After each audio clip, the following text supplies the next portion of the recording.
Hello friends, તો આજે હું એક નવી રેસીપી શેર કરીશ તમારી સાથે. પાપડી ચાટની પૂરી બનાવીશું આપણે. તો તેના માટે મેં અહીંયા તેમાં 1 કપ જેટલો રવો અને તેનાથી અડધો કપ જેટલો મેંદો ઉમેરી દઈશું અને સ્વાદ અનુસાર મીઠું ઉમેરી દઈશું. અને ત્યાર પછી તેમાં બેકિંગ પાવડર અથવા બેકિંગ સોડા, મેં અહીંયા બેકિંગ પાવડરનો ઉપયોગ કરેલો છે તો તે અડધી ચમચી જેટલો એડ કરી દઈશું. અને ત્યાર પછી 1 ચમચી જેટલું તેલ નાખી અને તેને ગરમ પાણીથી આપણે લોટ બાંધી લઈશું. તો આવી રીતે મિક્સ કરી અને આપણે તેને લોટ બાંધી લેવાનો છે. ત્યાર પછી તેમાં જરૂર મુજબ આપણે ગરમ પાણીથી આપણે થોડું પાણી એડ કરતા જવાનું અને મીડિયમ એવો સોફ્ટ લોટ બાંધી અને તેને આપણે 10 થી 15 મિનિટ માટે રેસ્ટ આપી અને ઢાંકી દઈશું.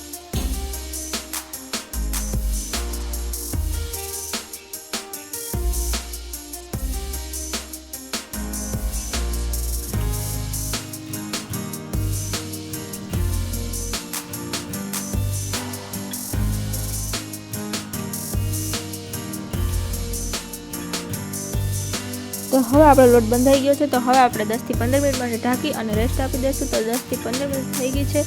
તો હવે આપણે તેને કૂણવી લઈશું.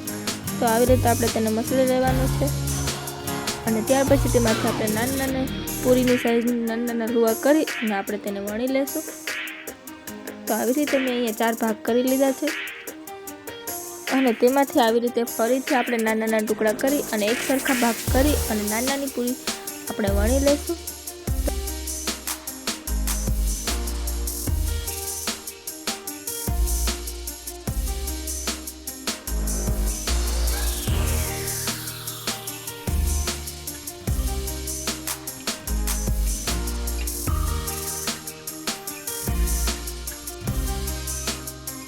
તો આવી રીતે મેં બધી જ પૂરી વણી અને તૈયાર કરી લીધી છે. તમે જોઈ શકો છો એકદમ પૂરી આપણે પતલી રાખવાની છે.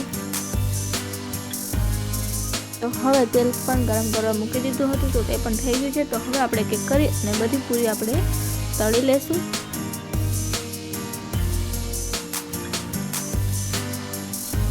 તો એકદમ ગોલ્ડન બ્રાઉન થાય અને ક્રિસ્પી થાય ત્યાં સુધી આપણે તેને ફ્રાય કરી અને આ પૂરી ફૂલે નહીં તો પણ ચાલશે, કારણ કે આપણે આ પાપડી ચાટ માટે બનાવેલી છે. તો આવી રીતે એકદમ ગોલ્ડન બ્રાઉન અને ક્રિસ્પી થાય ત્યાં સુધી આપણે તેને ફ્રાય કરી લઈશું અને ત્યાર પછી તેને આપણે કાઢી લઈશું. તો આપણી પૂરી એકદમ સરસ બિસ્કિટ જેવી બનેલી છે. તમે જોઈ શકો છો એકદમ ક્રિસ્પી અને મોઢા મૂકતા જ ભૂકો થઈ જાય તેવી પૂરી બની અને તૈયાર થઈ ગઈ છે. તો આવી જ નવી રેસીપી માટે મારી ચેનલને સબસ્ક્રાઈબ કરજો.